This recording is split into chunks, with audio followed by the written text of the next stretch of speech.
stench of smoke and fear clung to the air, thick and cloying as the humidity of the palace. Outside, the sounds of the siege were a constant, brutal drumbeat, the clang of steel, the shouts of men, the distant thud of collapsing stone. Inside, the grand hall was a mockery of its former self, filled with nervous whispers and the hushed movements of servants. I stood by a half-shattered window, the city a blur of fire and chaos below. This wasn't the life I'd envisioned, trapped in a crumbling palace while my supposed protector, Caesar, danced to her tune. Then he entered, a Roman god striding into our Egyptian ruin. Julius Caesar. Even caked in dust and the grime of battle, his presence was undeniable. A force of nature, really. And trailing in his wake, clinging to his arm like a triumphant vine, was Cleopatra, my sister. Her eyes, usually so calculating, were alight with a sickening adoration as she gazed up at him. She whispered something, a soft, intimate murmur, and he chuckled, a deep, rumbling sound that seemed to vibrate through the very floor.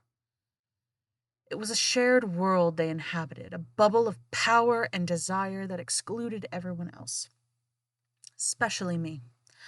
I watched them, the conqueror and his willing queen, and a cold, hard knot of determination tightened in my gut. This wasn't just about survival anymore. This was about escaping her shadow, about forging my own path, even if it meant tearing down everything she held dear. No, especially if it did. The air grew heavier, thick with the smell of burning oil and the metallic tang of blood. The distant shouts of the legions were a constant grating presence, a reminder of the knife edge we were all balanced on. Every crash from outside sent a tremor through the very stones of the palace, each one rattling not just the chandeliers, but my teeth. I hugged myself, my silk robe suddenly feeling very flimsy and insufficient against the chill that had nothing to do with the night air. This wasn't the luxurious prison I was used to. This was a war zone, and I was just another piece of furniture caught in the crossfire. Then from the chaos they emerged. Caesar, his face grimed with sweat and soot, but his eyes still held that dangerous glint of power, and beside him, almost practically draped over his arm, was Cleopatra, my sister. Her laughter, a brittle, high-pitched tinkle, somehow cut through the din of the siege. She was playing the part of the fragile queen, leaning on his strength, but I saw the triumphant gleam in her eyes, the possessive curl of her fingers on his arm. He, for his part, looked at her with an intensity that made my stomach churn. It was sickening. They were a tableau of victory, a grotesque picture of the world bending to their will, and I was merely a forgotten shadow in their illuminated narrative. The resentment festered in my chest, a burning coal that refused to be extinguished. They might think they had me trapped, but they underestimated my desire to break free, to carve out my own existence, even if I had to burn this place down around them to do it. I'm Courtney. And I'm Brandon, and welcome to the Time Travelers Club. So, last time we saw the legendary encounter that would go on to inspire artists, poets, authors, and the world forever. But Cleopatra and Caesar weren't the only ones trapped within the walls as they faced the world together. Third wheeling it for some time was a 14-year-old girl who was quietly seething. And if we've learned anything with this family, age is just a number, and even a young girl was deadly. I'd say especially a young girl. Because let's be real, I feel like she is way more got her crap together than her kid brother, who's almost the same age. You know, like Yeah, but it's also different. The way that men and yeah. women mature is very different. Oh, of course, and absolutely, I'm agreeing with that. Plus, the kind of world she's had to live in, that women had to live in during that time, Oh yeah. I'm sure she had to grow up quicker. You know, Mm-hmm. because the world was not handed to you on a silver platter. A lot of things were handed to you on silver platters, but ultimately, women, even within this culture, even where we see women in this family who can get power, it's not usually through their own right. And even when it is, you have a civil war where you are stuck in the palace. Trying to get in the hots with some 50-year-old guy from another country because they couldn't just accept the fact that you were a woman and knew what the hell you were doing more than a 13-year-old boy. So, with that being said, we have a new player in world politics. Now, someone who is often forgotten about, but really shouldn't be, is Cleopatra's little sister.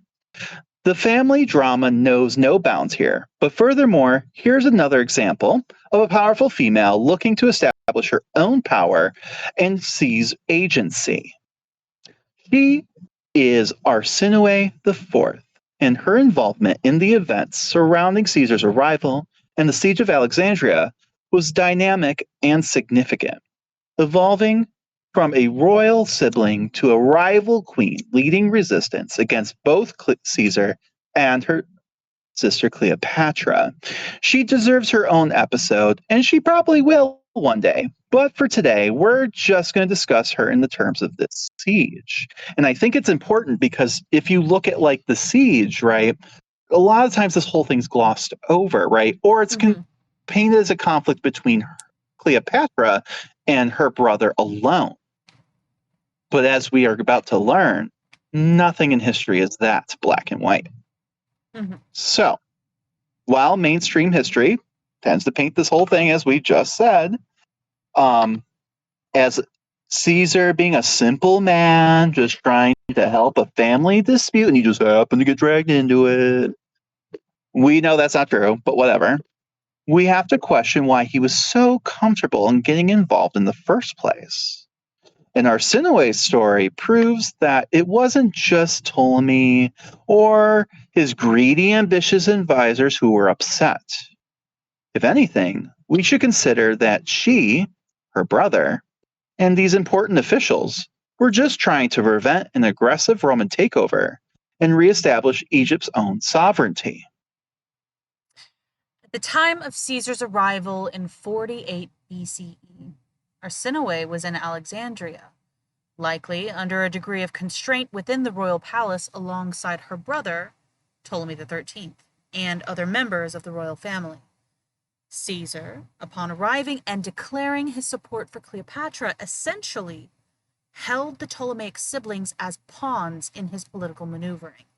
So, political prisoners. However, Right.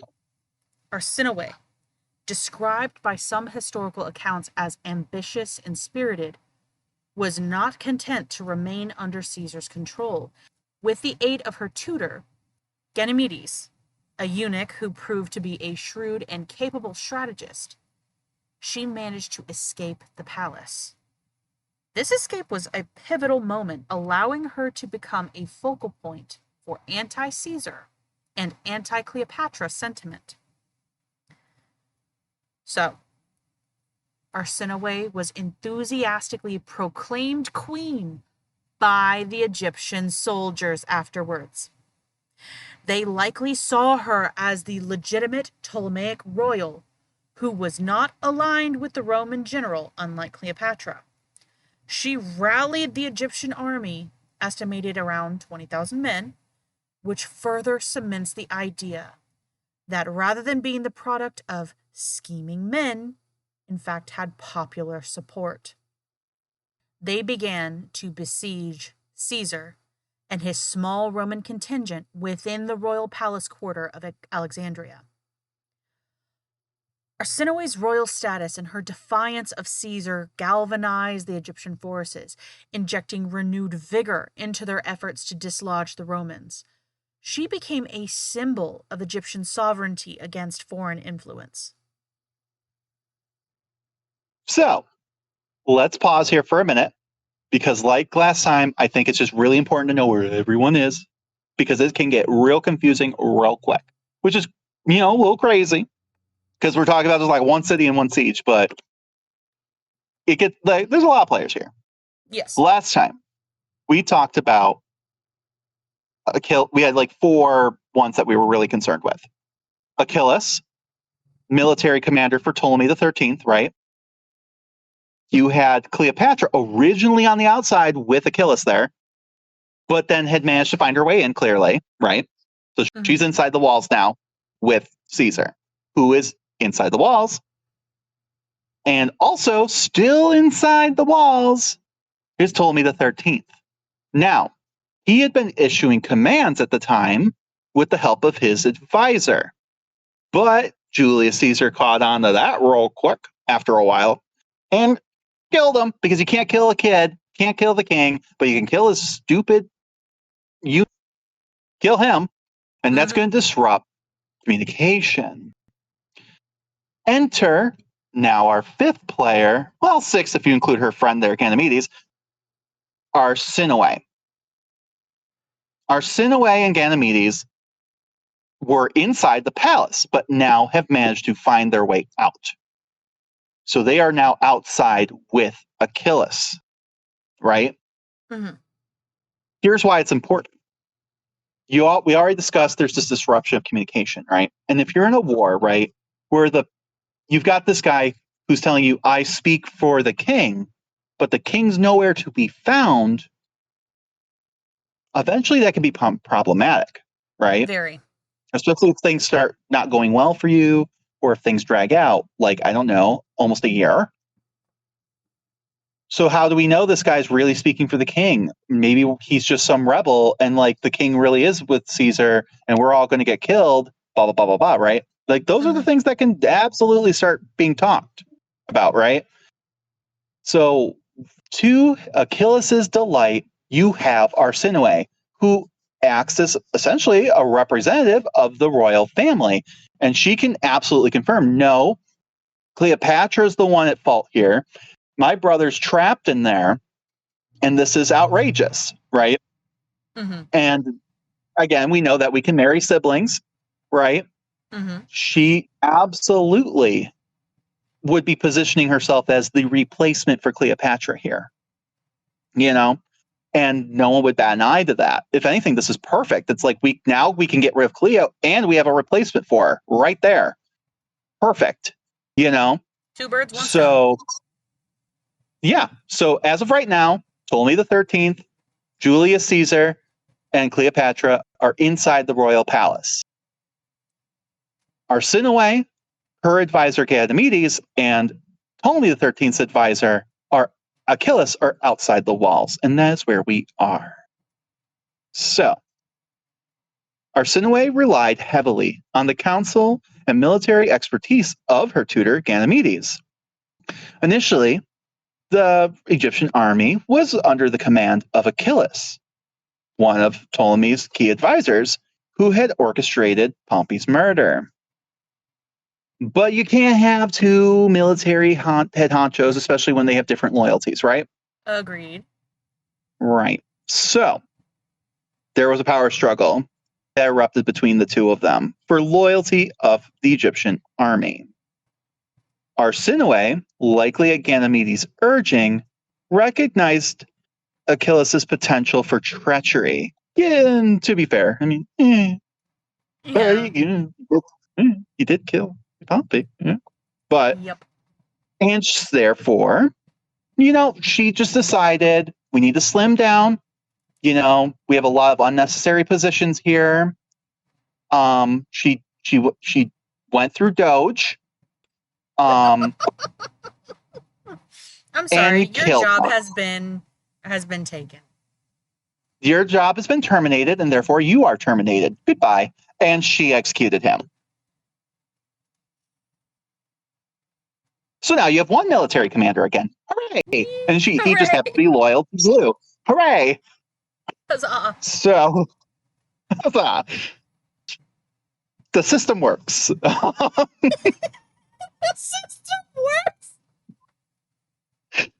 This decisive act demonstrated Arsinue's authority and consolidated power in the hands of those aligned with her.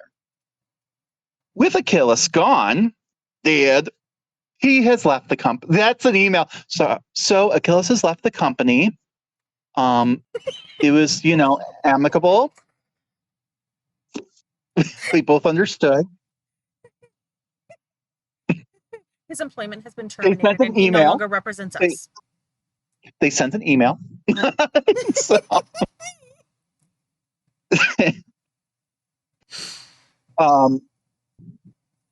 so Ganymedes, who sent said email, effectively became the commander of the Egyptian forces because who else is going to do it, right? We've established that.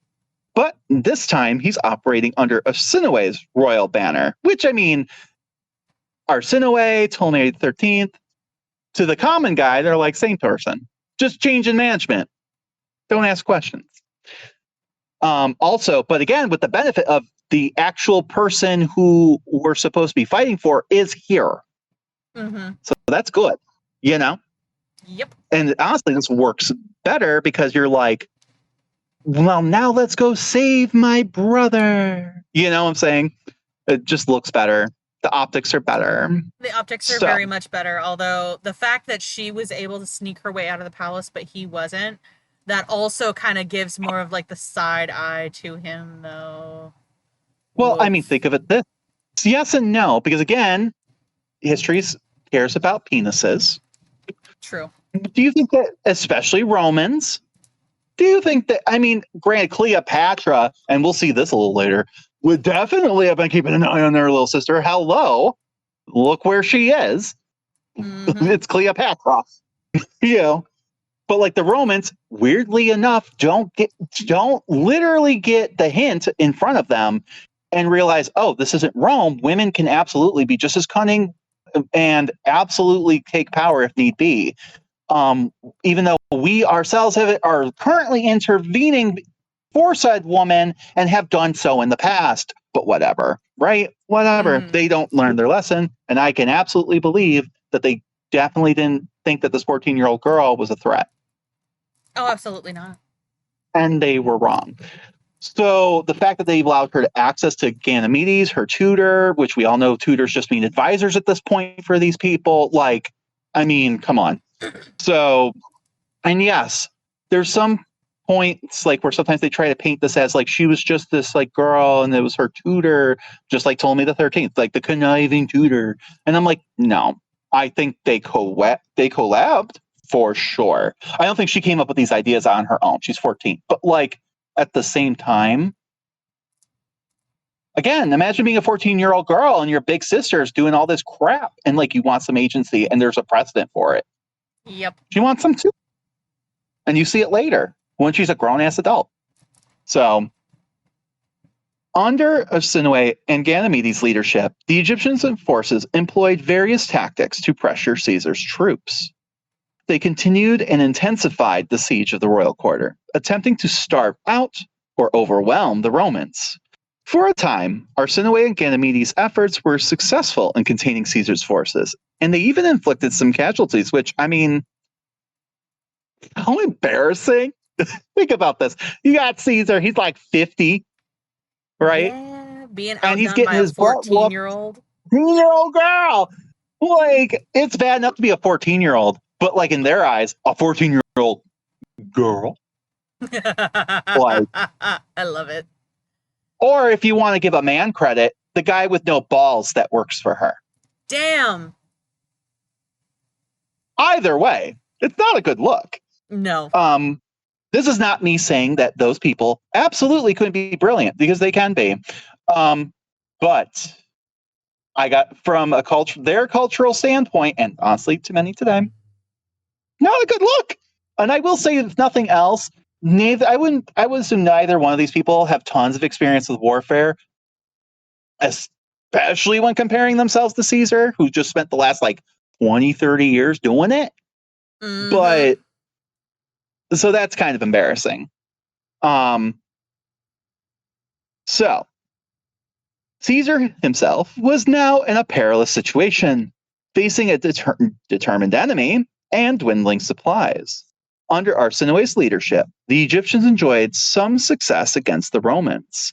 The Egyptians trapped Caesar in a section of the city by building walls to close him off from the streets where he couldn't get access to fresh water. In a siege, that's bad news bears. Very much so. Very, very, very, very bad news bears. Okay. This is where I think Cleopatra came to help him out a bit. Okay. Because I just don't think he would know. Caesar countered this measure by digging wells into the porous limestone beneath the city that contained fresh water. She would know where that is, or at least know the person who knows where that is, right? Yep. Otherwise, he's just punching holes and guessing. This, though, only partially the situation. So he then sent ships out along the coast to search for more fresh water there. Caesar realized that he would need to break out of the city and hoped to do so by gaining control of the harbor. He launched an attack to seize control of the lighthouse of Alexandria, as we discussed last time. But Arsinoe's forces drove him back. Recognizing his imminent defeat, Caesar removed his armor and purple cloak so that he could swim to safety to the nearby Roman ship. Let's take a moment to. Damn. She made a Caesar swim. Damn. He had to take off the purple for her. He had to take off his armor to survive. Damn. That had to have been a blow to that ego. This 50-something-year-old commander, or 40, whatever he was, old guy, old, middle-aged guy, right? Commander, whose culture held men at that age as the pinnacle of great, bested by a teenage girl. Yeah, she was using his testicles as a speed bag. Just saying. I love it. We love this from her. We do. We're on Cleo's side, okay? Cleo hasn't made a ton of appearances here, but man, we love strong women. And, we love a moment where you take one of the most the most mythologized and when we think masculinity and the epitome of historical men, Caesar, especially in the West anyway, is right there. You got Caesar. Oh, and absolutely. Then the list varies after that. But on all of the lists, it's Caesar, right? And we don't hear too much about that story. And I wish we did. I wonder why. Yeah. Maybe that's why he panic burned those ships.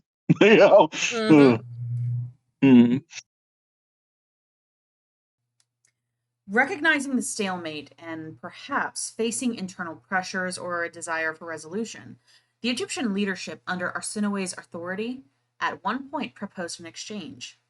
Arsinoe for her brother Ptolemy XIII, who this entire time was still in Caesar's custody.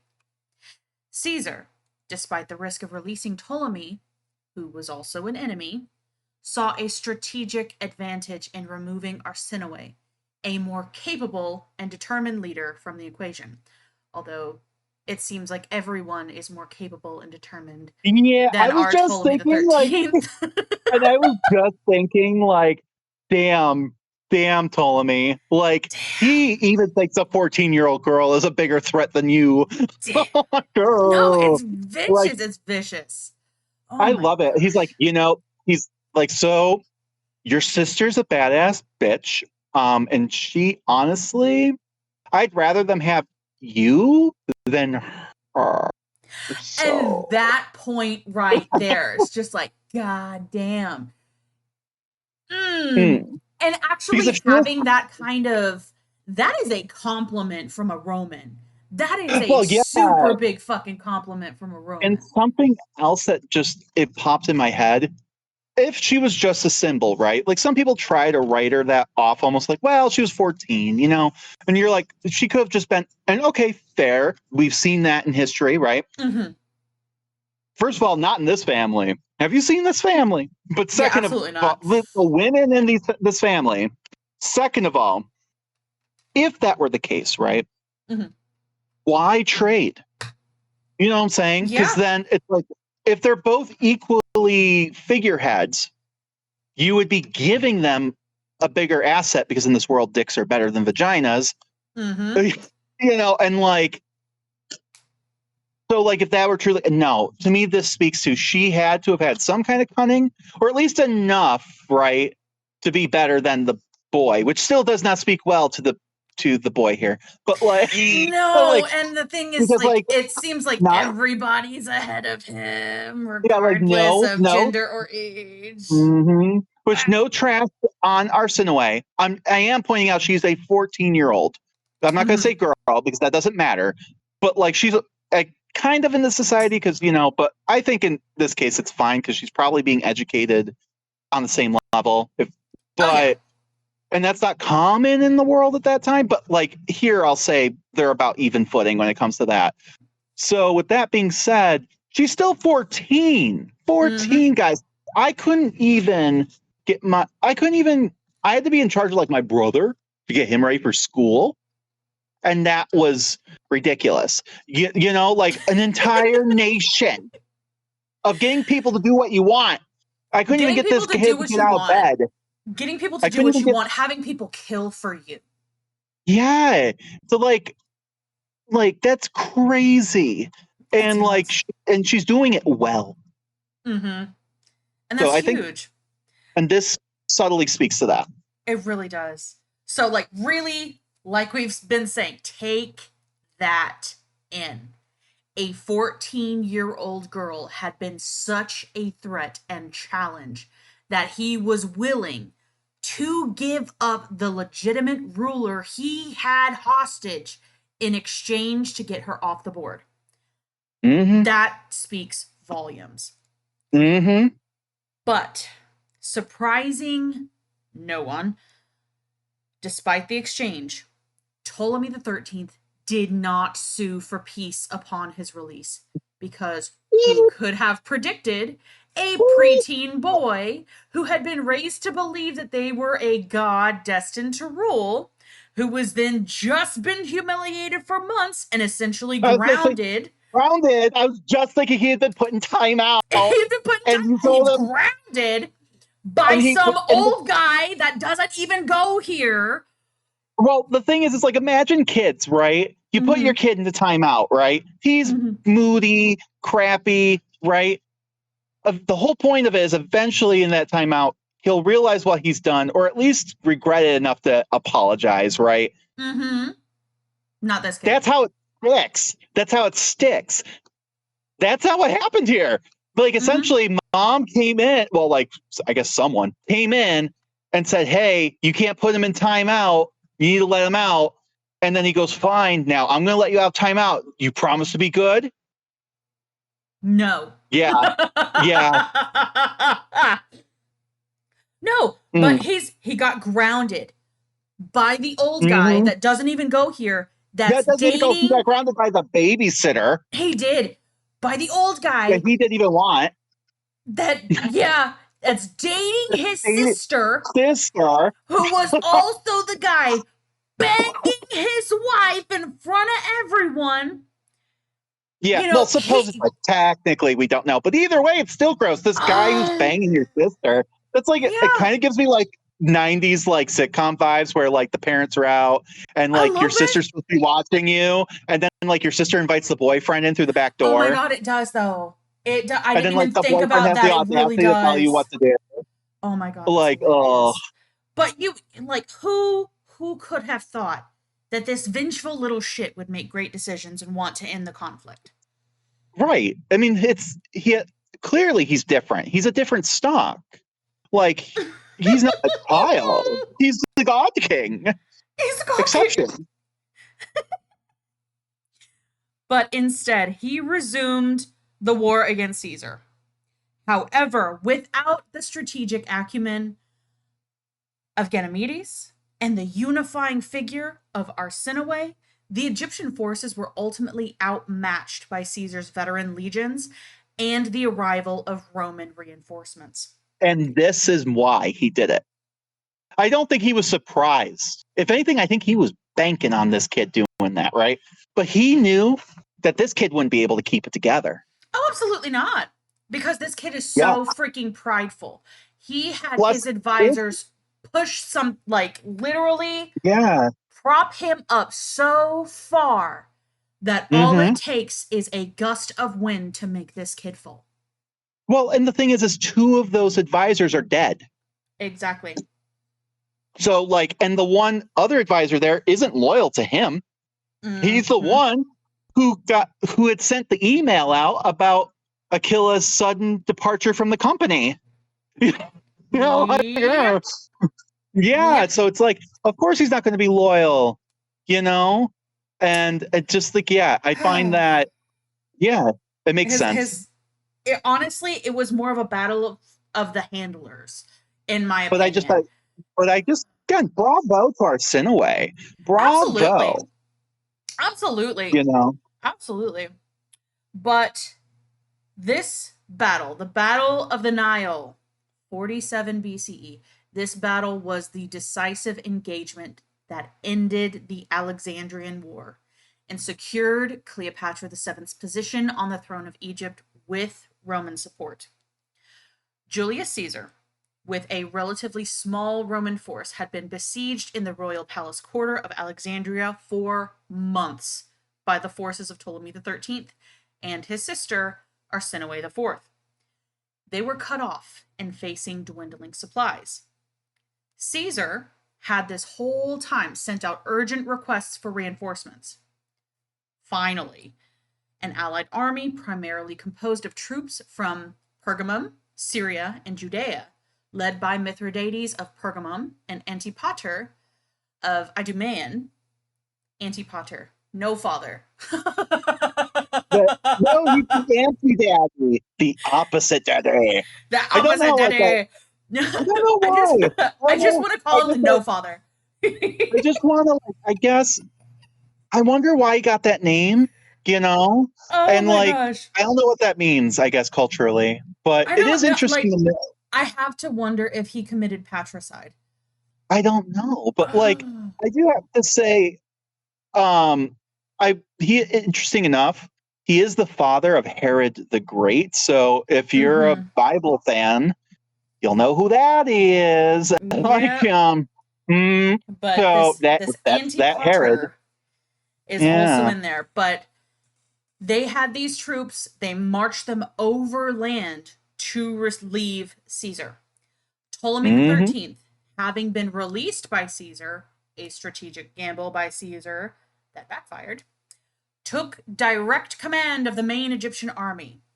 He positioned his forces in a strong defensive position along a branch of the Nile River to intercept Mithridates' approaching relief army before it could link up with Caesar.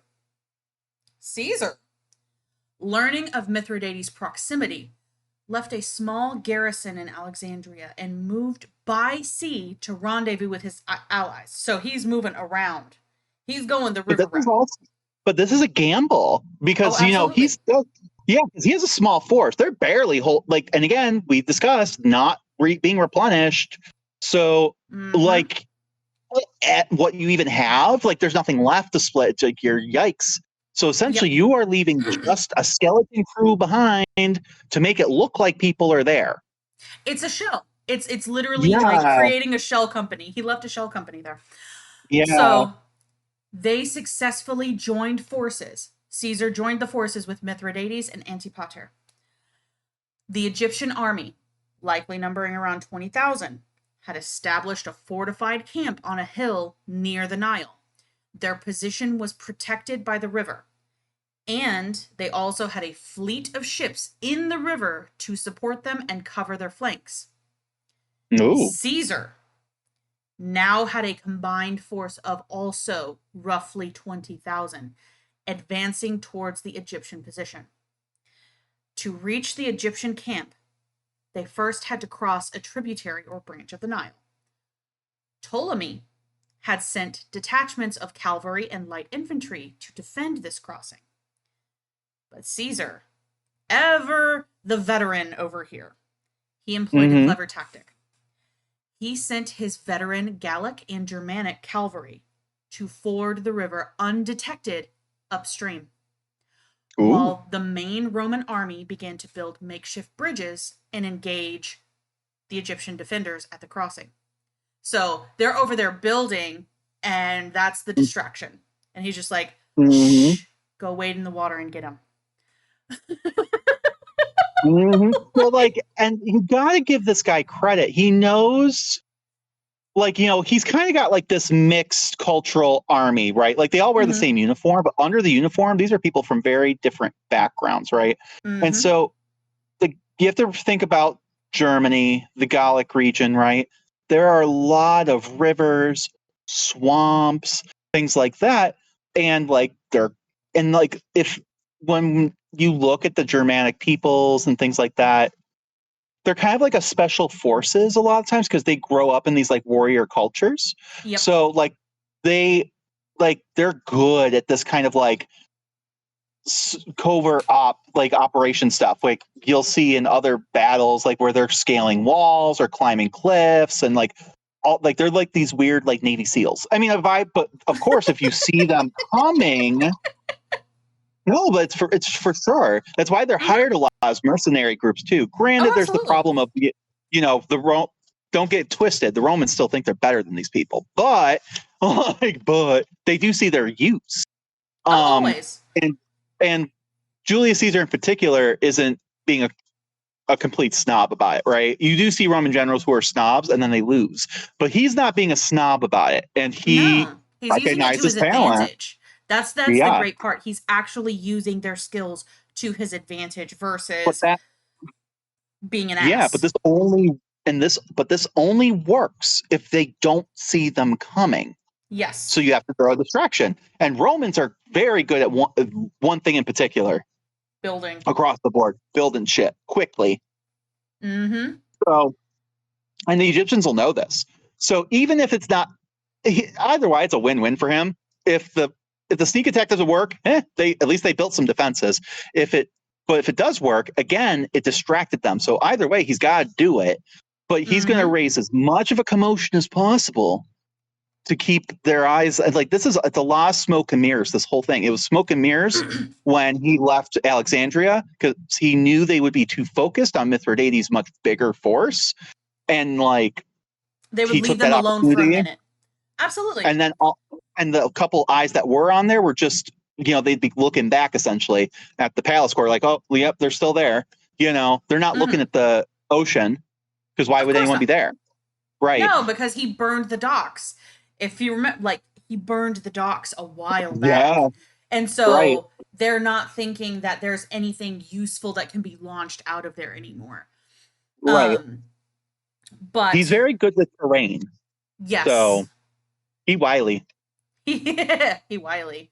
But, while the Romans are building these makeshift bridges and the Egyptians are like attacking the makeshift bridges and everything like that because they think that is the core of the forces. The Gallic and Germanic cavalry burst into the Egyptian rear and flank. The surprise attack from the rear caused panic and disarray among the Egyptian forces at the river. I mean, think about it. You're attacking from the front, you're being up front, and somebody's like, haha, bitch, gotcha.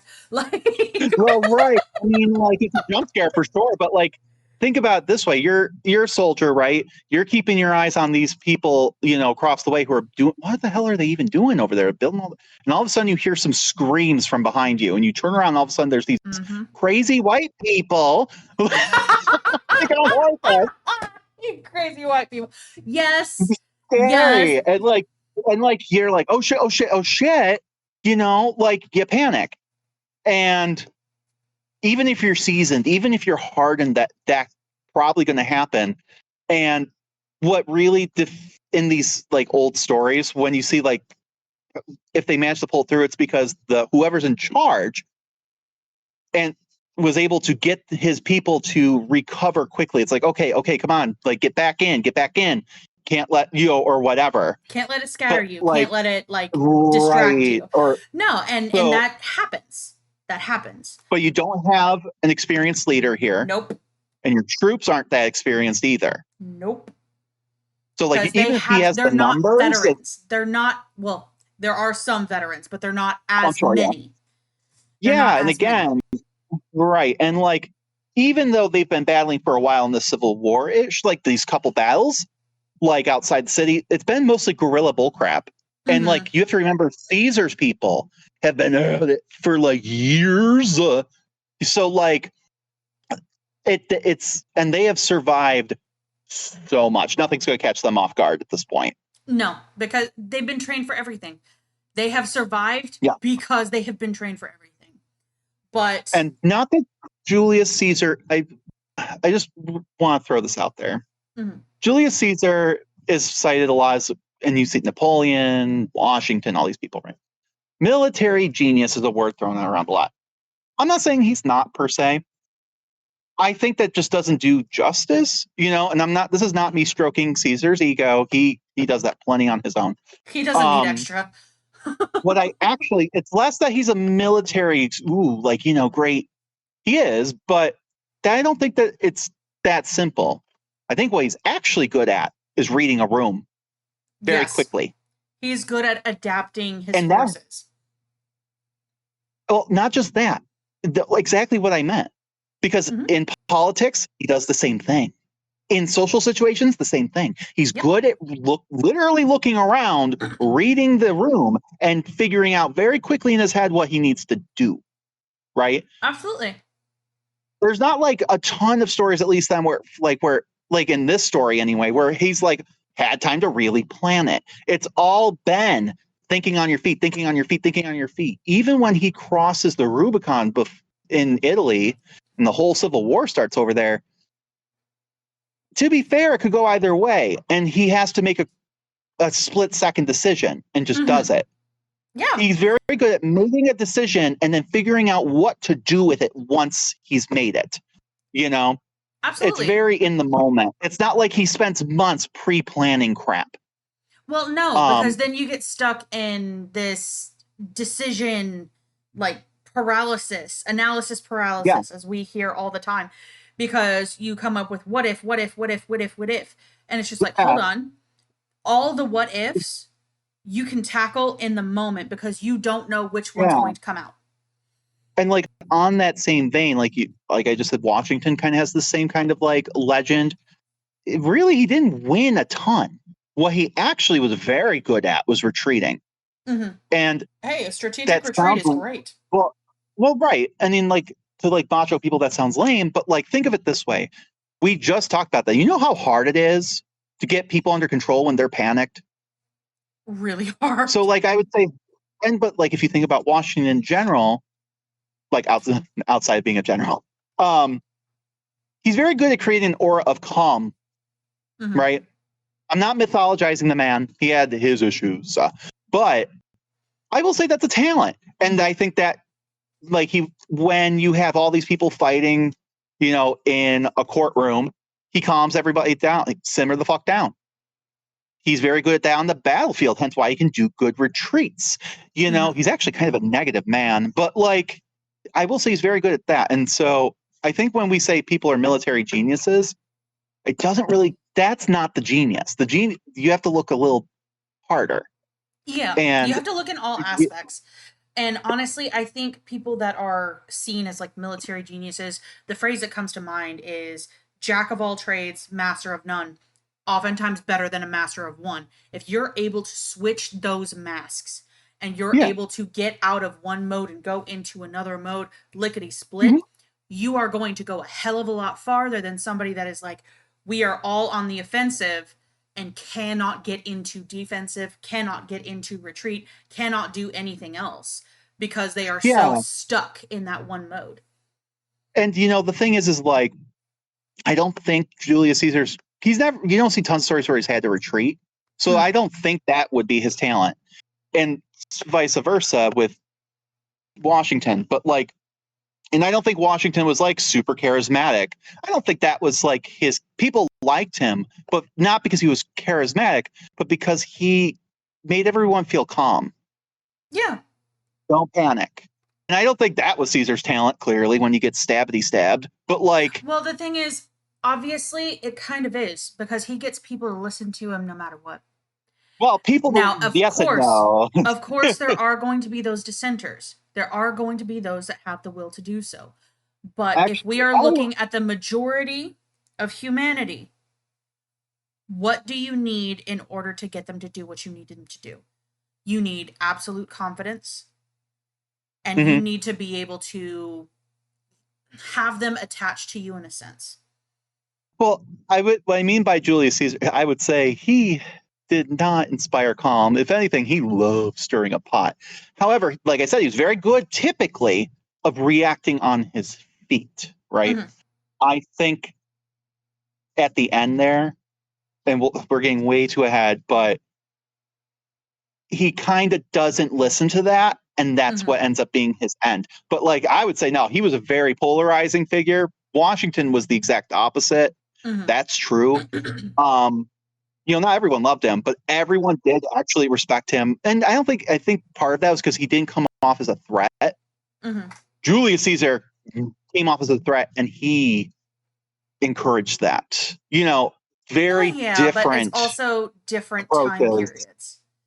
Different time periods as Well, well, yeah, but you because have people. power, it, Yeah.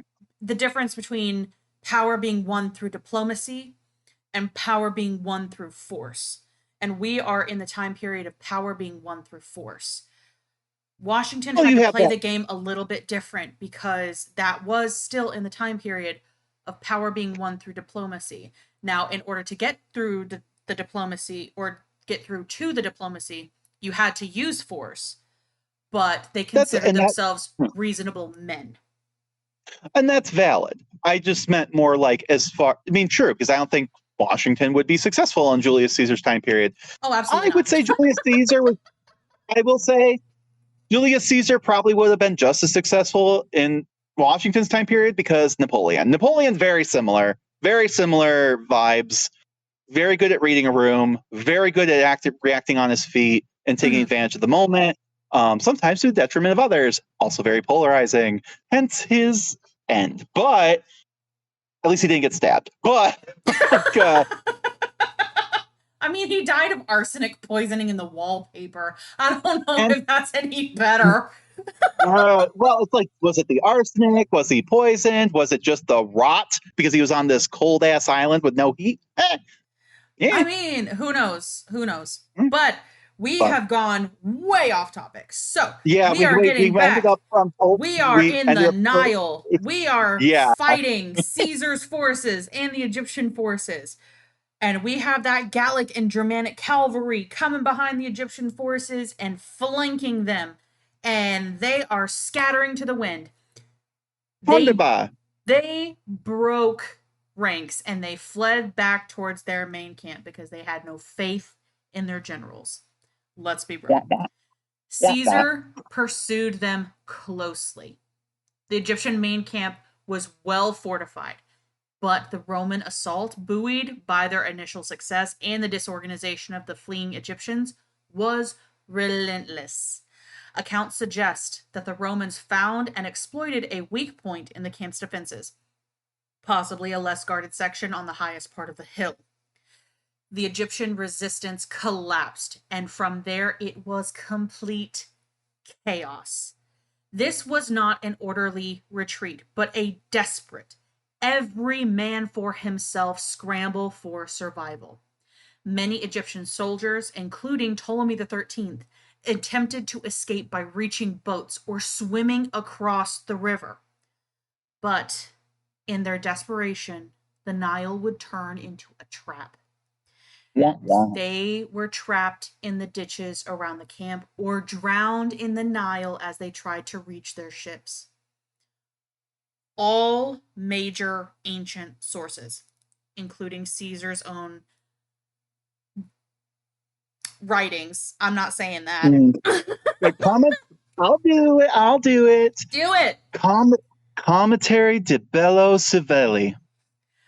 You know what? You made it sound so easy, but I know damn well as soon as I tried to say it, it would not come out that easy. So, To be fair, I probably didn't say it completely right, but it might be commentary. I think it Commentary di is. Bello Civelli. But But not good for Caesar's never learning writing Latin. and accounts by historians like Dio Cassius and Plutarch agree that Ptolemy XIII drowned in the Nile River.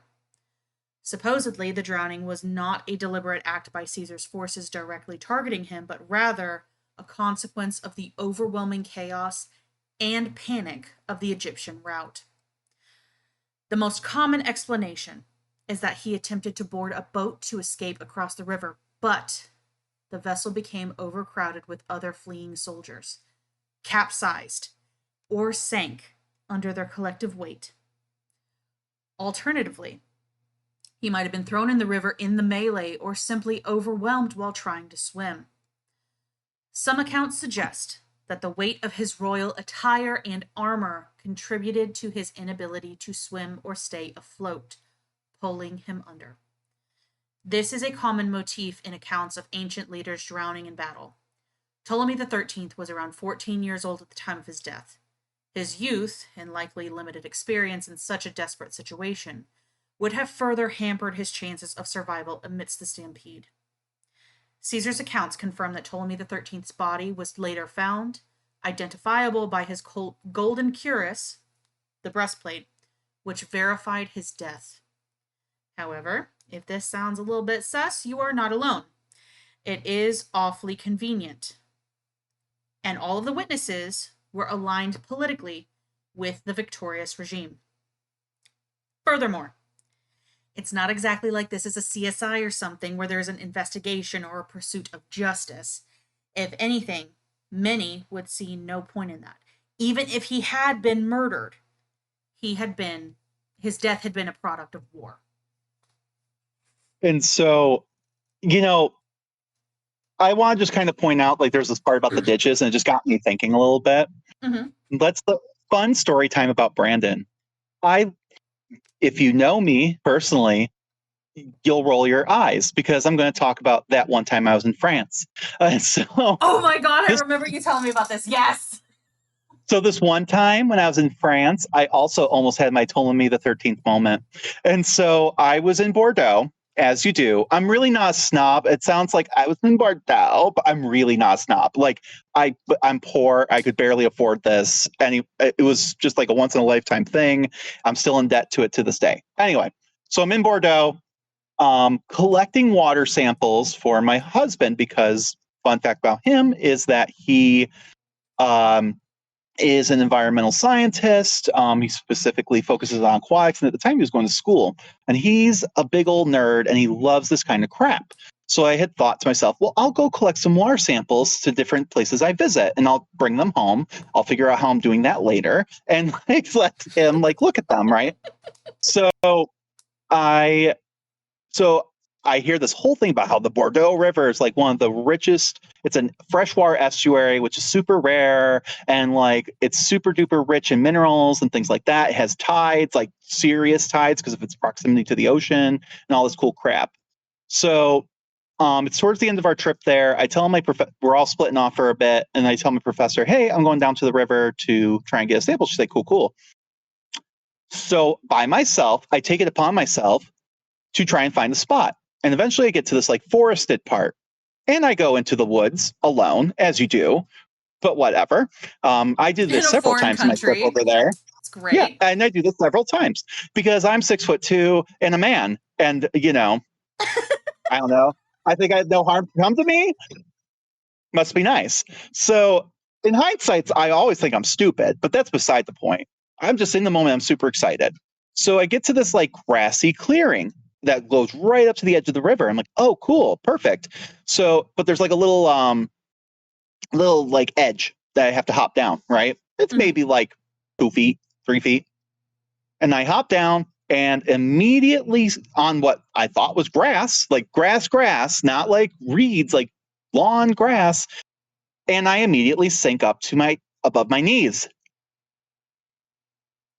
Fun fact, quicksand's real, and it just looks a lot like mud, apparently. And yes, as you do struggle, it's like a vacuum, and it's like a suction. So it sucks you down a little bit. So the more you move, if you don't break that suction, you do just go deeper. And that's when it hit me as I look up at the bridge nearby and I see the water line way up in the air that my teacher goes, "Oh, interesting fact about those tides. The river can rise up to like 10 meters a day." And I'm like, damn, I'm going to die here alone because this is low tide. Oh, crap, oh, crap, oh, crap. Long story short, I barely get out. My boot is to this day in that river, well, mud, because it got sucked in. And I was walking around with one boot in my Pokemon Pikachu pajama shorts with paint on them. And the homeless man at the train station, as I was waiting for the rest of my class to show up, even gave me judgmental looks. And I wasn't wearing full body armor, so yeah. And last time I checked, the Nile River, pretty silty. It's kind of their thing. It's the Delta. It's probably muddy. And even if the river's not very deep, I could see very easily how people could die or trip, and in the panic, people get trampled or whatever. Oh, absolutely. Oh, absolutely. I'm remembering the first time that you told me this story and you're just like, those were I my know. favorite pair of boots. I was so mad. I had the other boot. I did not walk around with one boot. I had a backup pair of like Coach sneakers, which also ridiculous. But I worked at a Coach discount outlet. I got them for like $60, and only because I had I got with an employee discount, so relax. But I took my extra boot and just chucked it in the woods and screamed in rage. Um, so actually, there are both boots are still there. And yeah, so and that wouldn't even be the first or last time I almost died there. But that's a story for another day. Stay tuned. Oh my gosh. So Ptolemy the 13th's death marked the definitive end of the Alexandrian War and removed the primary claimant to the throne that opposed Cleopatra. It solidified Cleopatra's position as the de facto ruler of Egypt under Roman patronage, paving the way for her famous reign and her relationship with Caesar. His brief and tumultuous rule, largely influenced by his advisors, came to an abrupt and ignominious end in the waters of the very river that defined his kingdom. Yeah, I mean, essentially he died, and he either just like drowned, which is kind of a bummer, but honestly, it could get worse. Like for all we know, he tripped, fell in the mud, and just died. No, and I think that would be worse. Like if he got trampled into the mud by his own people, like just pushed further in, like that I think would be worse than drowning in clear water. Yeah, and honestly, at this point, I hope it was a conspiracy theory and that like he maybe died in battle and got stabbed. So, but Possibly. just for his own sake. But I probably not. I think a lot of people are like, oh, maybe he was killed. I'm like, I can believe based off of my own personal experience, like I just said, and the fact that he was just this 13-year-old kid. I mean, come on. That sounds let's about be right. real. He is not battle hardened. He is not somebody who has had any of these experiences. He is immature as fuck. This is like his first time. Yeah. This is his first time encountering any of this. His advisors are not there, and they have always been like his little barricade, his protection. Yeah. He doesn't have any of that. He is supposedly like leading this charge out there, right? He's doing that. And then they rout everything and his stuff is destroyed. What do you think this kid's gonna do? He's gonna freak the fuck out. Also, just from the perspective, it's a different. So, like Julius Caesar, yes, fully expected. He's a commander, so he's probably, if he can help it, not getting into the nitty gritty. But he definitely has some experience because he had to get there somehow, right? You know, Mm-hmm. like, but when you look, especially this like Near Eastern culture, right? You see it a lot with Persia and things like that. You do have warrior kings, you know, like Ramesses II, with Egypt, or you've got Cyrus, or like Darius but like of Persia, but like Cyrus was a warrior before he became a king. Darius Mm-hmm. was a warrior before he became a king. And Julius Caesar was a warrior before he became a dictator for a minute. So when you think of it like that, when you were born into it, like that is not your role. You are Yeah. a symbol. If you're there at Mm-hmm. all, you're just at the top of the hill in your pretty armor, like pretty armor that doesn't actually function well. Your cool Yeah. What is a clothes, gold like breastplate gonna do for you? What the fuck is a gold breastplate nothing. gonna do for you? Gold is a Right. Like soft that's what you metal. have What the hell? generals for. That's what you have, right. And that's where he failed, because the fact that it was relying on him and a handful of military leaders that he probably didn't Mm-hmm. have tons of experience with, right? Mm-hmm. Like, like, so yeah, Yeah. bummer for him though. So speaking of bummers, we have another sibling to deal with. Mm-hmm. With the defeat of the Egyptian forces, Arsinoe, who had been in Roman captivity, was transported to Rome, where in 46 BC, she was forced to appear in Caesar's triumph. Little fast forward, but just so that we can finish her story, you know. Mm-hmm. Um, and she was paraded behind a burning effigy of the Alexandria Lighthouse of Alexandria, which had been the scene of her victory over him. Which I also like to point out could also be a symbol of how he had to burn everything down just to get out of there. But whatever. Yeah, a little bit. Um, Arsinoe, along with Juba II, and you're like, who the hell's that? We'll get there. Um, Okay. elicited sympathy from the crowd. So Juba II is another North African king, because like I said, we kind of fast forward it a little bit so that we can like cover her story. Caesar, after he leaves Egypt, doesn't go back home right away. Mm-hmm. He goes and conquers a couple more areas in North Africa, and that's one of those places. Gotcha.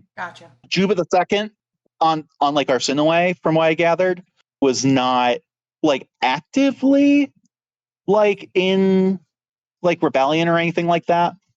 But he was just like the prince, like the son of the person who was causing the problems, and because Gotcha. yeah, and because they didn't have that guy anymore, they took the kid as part of the triumph. So, Oh, yeah. That and is you so see, unfortunate.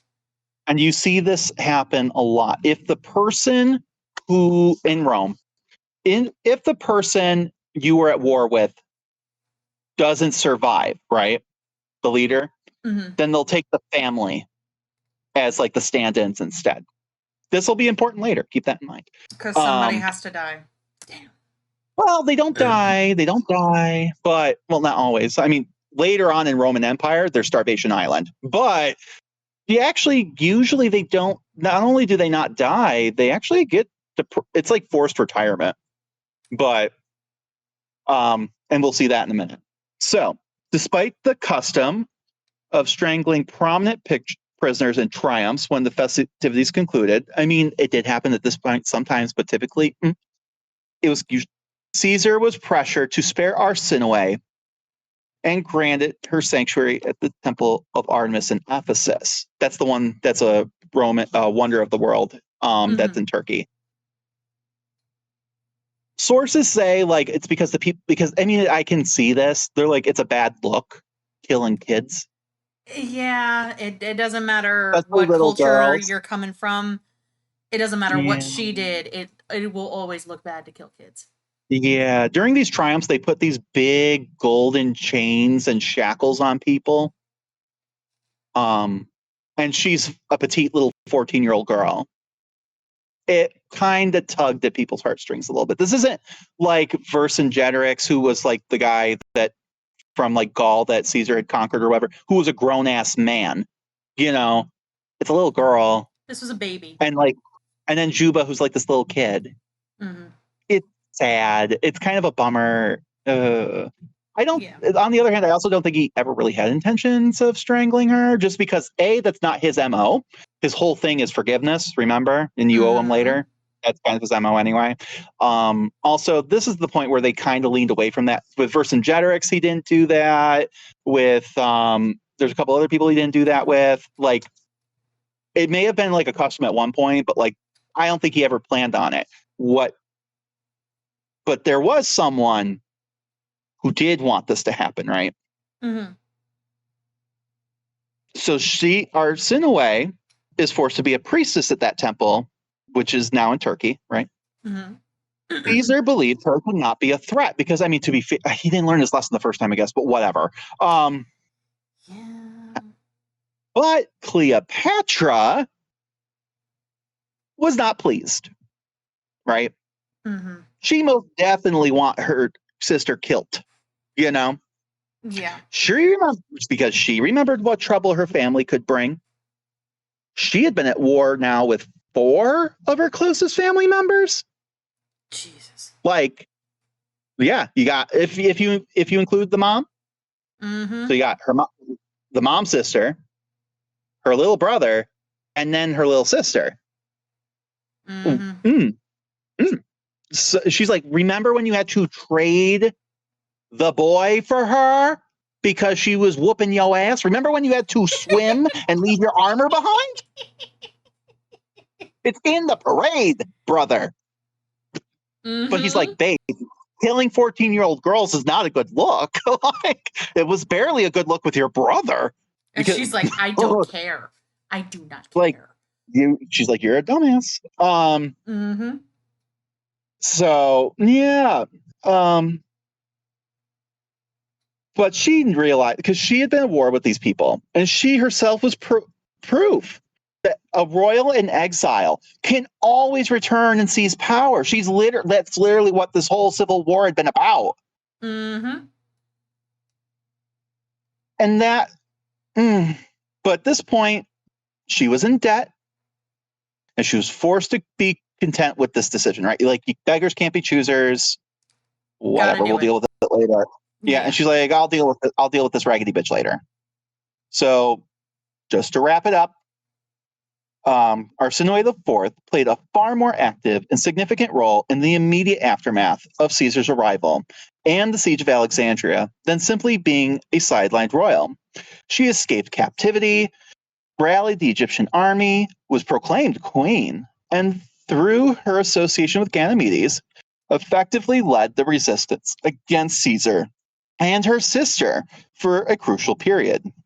Her ambition and leadership made a formidable adversary, and her story highlights a critical and overlooked aspect to this pivotal moment in history. So, the dust settled over the ravaged streets of Alexandria, the echoes of siege engines silenced by the decisive victory of Julius Caesar. The young pharaoh, Ptolemy XIII, lay drowned in the muddy embrace of the Nile, his ambitions swallowed by the very land he sought to control. Within the battered, yet still opulent royal palace, a new dawn was breaking, painted in the hues of Roman authority and the sharp, intelligent gaze of a queen reborn. Cleopatra, having arrived in Caesar's presence like a secret unveiled from within a humble sack, now stood on firmer ground than she had in years. The Roman general, captivated by her wit and her regal bearing, had cast his lot with her against her brother.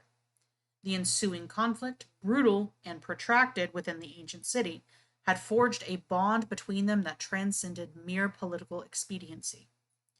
With Ptolemy XIII gone, Caesar, ever the pragmatist, yet still undeniably intrigued by the captivating queen, declared Cleopatra and her other younger brother, another boy pharaoh, Ptolemy XIV, as joint rulers of the Nile's rich kingdom, because that worked so well last time. Creative. But I mean, to be fair, this is almost literal baby. This is like a 7-year-old. He's little. He and like to be fair, all the wily advisors are gone. So That's true, but the universe hates a void, so it will always fill it with something. But the that power sounds like an dynamic innuendo. here, the power dynamic here was starkly clear. The legions of Rome, now garrisoned within Egypt's borders, sounds like a US military base, were a silent testament to where the true authority lie. Cleopatra, indebted to Caesar for her reclaimed throne, understood this implicitly. Her reign, though bearing the facade of joint rule, had begun in earnest, shadowed by the immense power of the Roman Republic and the compelling presence of the man who had restored her. The winter that followed the siege was unlike any Alexandria had witnessed. Julius Caesar, a man whose life-blood was the clash of armies and the intricate dance of Roman politics, lingered in Egypt. He, who had chased Pompey across continents and weathered a brutal siege, seemed content, for a time, to be captivated by the allure of the Nile and its queen. Their days unfolded in a tapestry of intellectual discourse and shared ambition. Caesar, the seasoned statesman, found in Cleopatra a mind that could meet his own, a ruler who understood the delicate balance of power and the enduring legacy of her dynasty. They sailed in majestic barges along the life-giving river, witnessing the ancient wonders of Egypt, discussing its history, its resources, and its strategic importance in the grand scheme of the Roman world. For Caesar, this was not merely a dalliance. It was an immersion into a kingdom he now held sway over, guided by a queen who possessed both beauty and sharp political acumen. And speaking of voids being filled, within Goodness! the, within the gilded chambers of the palace, their intimacy deepened. Do you like that? Did you like that segue? Oh, I love that segue. It's great. The clash of wills had softened into a profound connection, a shared understanding that transcended their vastly different worlds. Her alliance with Caesar had not only secured her throne, but also ignited a passionate and politically charged romance that would forever enter. Okay, I read that wrong. Her alliance with Caesar had not only secured her throne, but had also ignited a passionate and politically charged romance that would forever intertwine their destinies. Cleopatra, a woman of formidable intellect and captivating charm, had recognized in Caesar not just a powerful ally, but a man susceptible to her unique allure. I will say this: that is the narrative given. Yes. Okay. So I'm going to kind of go over the narrative given, and then I'm going to put my thoughts in it. Their initial encounter, the clan with the mythical clandestine unveiling from within a rolled carpet, was a bold testament to her audacity and her understanding of the power of spectacle. But their connection ran far deeper than mere theatrics. Cleopatra possessed a sharp mind, fluent in multiple languages, including Caesar's own Latin. She engaged with him in intellectual discourse, discussed history, philosophy, the intricate workings of her ancient kingdom, and she was not just a beautiful queen, but a shrewd diplomat, a keen strategist in her own right, capable of holding her own in the company of the most powerful man in the world. And this is where I just want to say, like, the latter part, I agree with, right? The Yeah. first part, I do not think she was just some conniving shrew. Okay. No. And No. and What I hate the point in history where they're just like, she was a temptress and she was a whore. Just like, are you serious? Are you the only thing I could serious? think of, other than like the patriarchy itself being the issue here, Mm-hmm. um, I mean, other than. it's because Caesar is known for also being brilliant and all these same things, right? Mm-hmm. He is just physically a built man. Like, not that I think he's jacked or anything by any means, but like he did fight in battles and things like that. So there's almost like this physical part that tempers, because like, if you're just intellectual and that's all you got to your name, you can even men could be found as being like sneaky sons of bitches, and it Absolutely. And might there's not something to be believe it. said about And like smart it. kings, men, and stuff in history, usually it's tempered with this like martial prowess sort of thing, or like something else that kind of like tempers it, other than just being really politically savvy. The Yeah. problem with Cleopatra is that she's a woman, like, and I mean, let's be real, she's not known for being a warrior queen. Okay, No. I'm not saying that women couldn't, but she herself is not. All right, so she's Mhm. not out there with swords ablazing, despite what Netflix will tell you. No, Um, and I do want to interject here. Here's the thing. We already spoke about her economic policy being like fucking mhm, brilliant. So it's not just yeah, intellectual in terms of like philosophy and everything like that. yeah, it's Materially, practical. she is on top of it. And from Yeah, from what I know of Caesar, he didn't quite have that. no, I mean he kind of does, but he definitely leans. By the time he's implementing that stuff, and we'll talk about that later, she is there with him, So she's and you probably can't the one tell. pulling that string realistically to Well, and actually I don't even build up want to the say material pulling. wealth. Yeah, and I don't even want to say pulling string, because that makes it sound like someone being manipulated. I think he goes, hey, like, when they're in Rome, like, hey, you're really experienced with this. What are your thoughts? And she goes, well, I actually experienced a problem similar. This is what happened, and this is how I solved it. And he listened. To me, that's not pulling someone's string. That's being asked for advice, or give, at the very least, giving good advice. And Yeah. Romans will make it like, oh, she was manipulating and pulling his strings, and like, so I want to very much separate that. It sounds like he respected her. Okay, Yes. now And that's I'm huge. going. I am going to address the other elephant in the room, the seductress. Oh, Okay, yes. The temptress. she, and you know what? In Assassin's Creed, they do it too. And I love that Mm-hmm. game, but they made her. They made her a hoe there too, and I didn't love that. I don't think So she was out here slinging pussy around everywhere. I don't he think was that was the case. no, and I think honestly, she just straight up wasn't right. Yeah. Like when we're looking at this broadly, right? She is a very astute politician, but then when you actually start pairing off with like her economic reforms and things like that, no, and just her position in general, we know she ain't screwing her like 10-year-old at the time, 10, 11-year-old, 12-year-old brother. Like just Mm-hmm. the logistics of that, even if she was married to him. If she wasn't married to him, then she's just straight up unmarried, right? Mm-hmm. Most historians think that she was a virgin when she met him. Okay. Mm-hmm. Not because there's some, oh, she was a virgin, not that in that sense, but like just logically, Yes. right? So think about that. Before you ever had sex, right? Mm-hmm. Even when you were trying to be sexy, were you? You know what I'm Oh, hell saying? no. Like, we don't know, right? And You're honestly, just awkward. And then you're just like, right. oh, So I and then, don't think ooh. that was it. I think she came in super confident, like I'm a ruler. He's going to see my worth and things like that, right? Mm-hmm. I don't think she went in there like, you know what I got? A pussy. And I'm going to roll out the carpet and show him mine. Like, that's not, but that's how she's portrayed. And like, It is. no, she, no. She was probably very inexperienced with this. And I think that as they're under siege and stuff, as an older man, he probably made passes at her. Whether or not she recognized them as passes is honestly, when you're inexperienced, you don't know. Well, here's the thing. Eventually, she's smart enough. She does recognize it.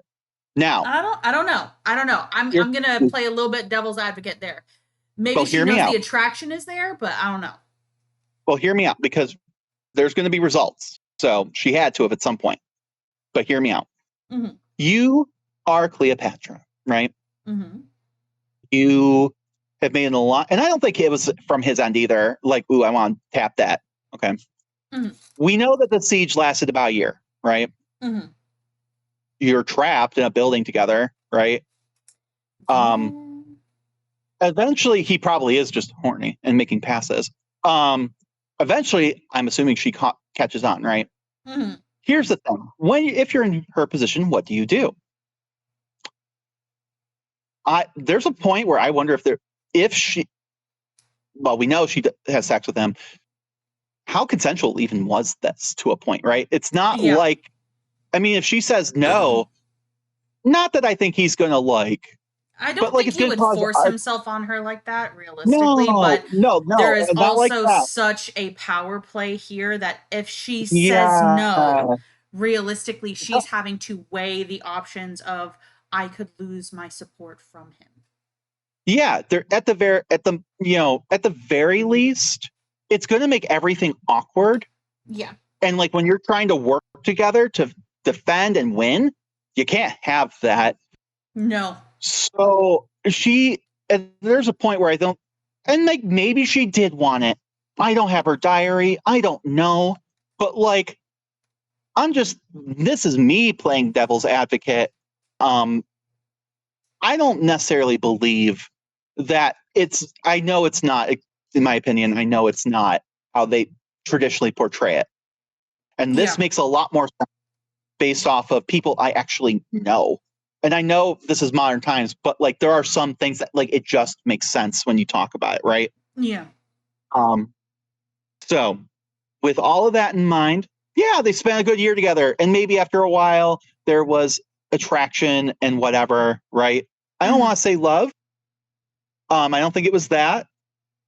Um, but also like even after, if it's consensual, right? Mm-hmm. Well, consensual as it can be. I mean, yeah, this guy's kind of fun. She's finally free for the first time, able to do her own crap, So even Mm-hmm. after the siege is over, why break it off? I Guy seems pretty mean, cool. it makes Here's sense. the problem. I do want to throw out there that this is Julius Caesar's in his 50s, and she's like 19, 20, Mm-hmm. 21 at the most. I'm not great with the math here, but yeah, a little That's a problematic. difference. A lot of problematic.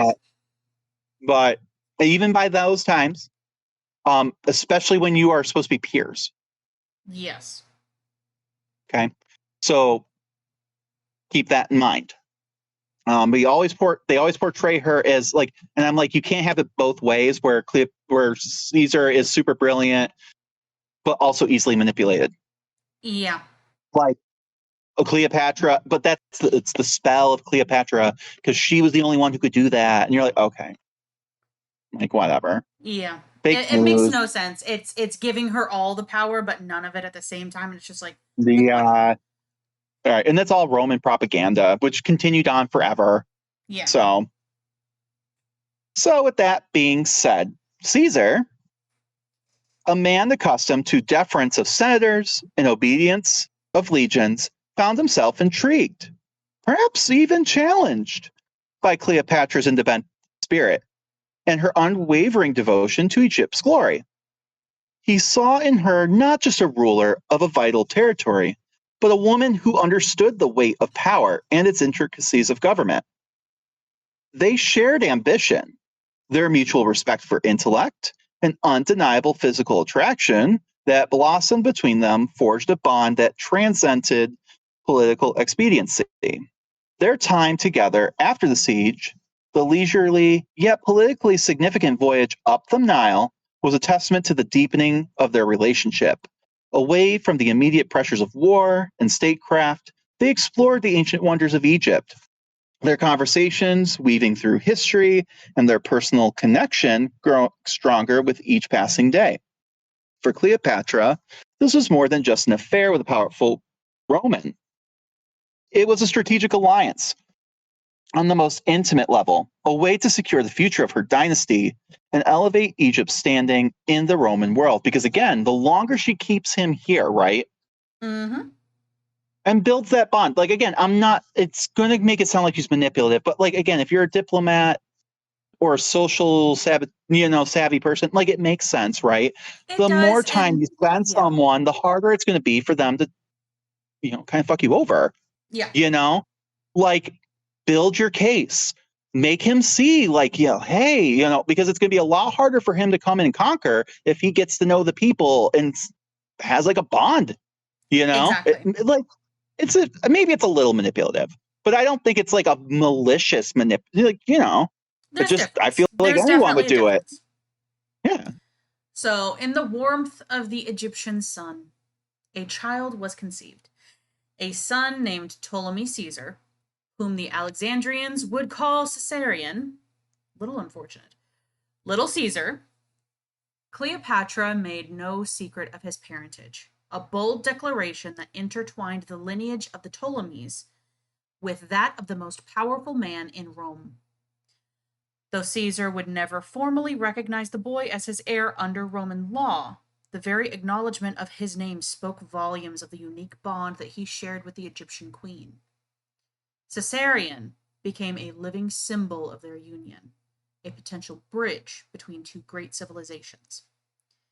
Yet, the affairs of Rome, ever tumultuous, could not be ignored indefinitely.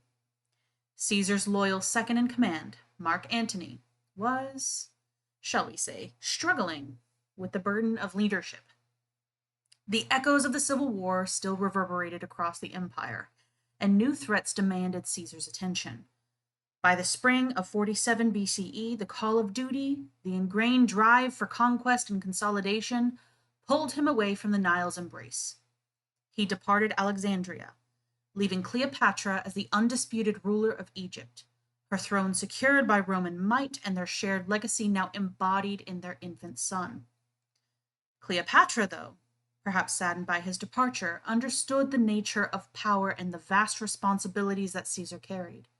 She was now the sole architect of Egypt's destiny, a queen wielding her authority under the watchful gaze of Rome, her future inextricably linked to the man who had arrived as a conqueror but had lingered as a lover and ally.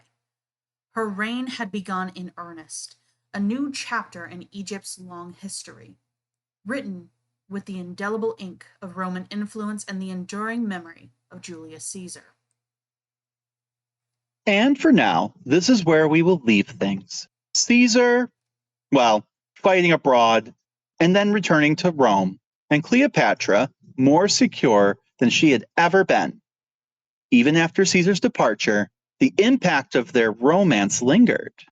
Cleopatra ruled Egypt with a profound new confidence, secure in this knowledge of her powerful ally and the bond they shared. She understood the complexities of Roman politics and the ever-shifting tides of power, and her relationship with Caesar had provided her with invaluable insight. She nurtured their son, Caesarion, as a future ruler, instilling in him a sense of his Roman heritage, alongside his Egyptian birthright. Next time, we will discuss her time with Caesar after Caesar's departure, and her own trip to Rome, just in time to witness one of the most well-known events in Western history. If you like what you heard today, please give us a 5-star review on whatever and all platforms you listen to this podcast on. It goes a long way for us to appease the algorithm gods, and it gets this suggested to others just like you. The more we can connect to our fellow history nerds, the more we can build up a community and keep this show going. Also, we have a Patreon where you can hang out with us and get exclusive content, like video casts where we might try to make some ancient recipes, talk about topics that couldn't fit into the main arcs of the podcast, and just generally being batshit and dumpster fires, all for the price of a latte per month. Research materials and books cost a lot of money, y'all, and it takes a lot of time to create this show, so anything that you can provide would be a huge help. If you have any comments, questions, or suggestions for the podcast, you can always reach us at thetimetravelersclub@gmail.com. And as always, thanks for listening. Bye for now. Bye, guys.